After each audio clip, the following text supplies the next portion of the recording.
Okay, we've recorded an earthquake swarm in the Brawley seismic zone down just north of the Mexican border in Imperial County.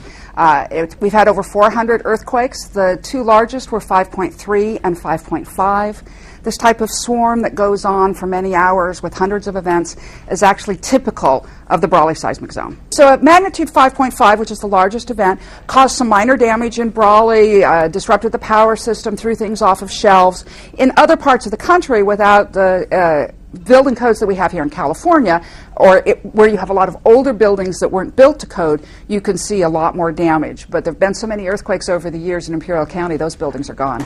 We have the San Andreas Fault comes down and ends at the Salton Sea, and then we have something called the Brawley seismic zone that extends from the southern end of the San Andreas Fault to the northern end of the Imperial Fault, and connects it with a band of all these little tiny faults. So we don't get one big earthquake, we get little ones on these various intersecting faults. Back in the 30s, there were a lot, and then in 1940, there was a magnitude 7 on the Imperial Fault, and things went very quiet after that.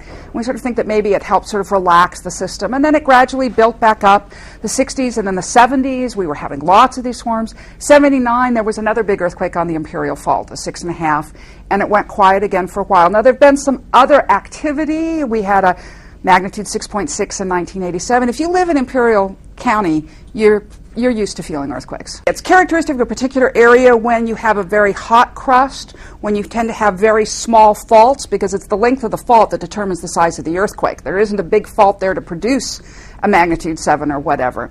And also places where there's a lot of fluids, we seem to have this more often, and we think that it's connected to some sort of fluid migration issue, but we don't have the physics all worked out yet.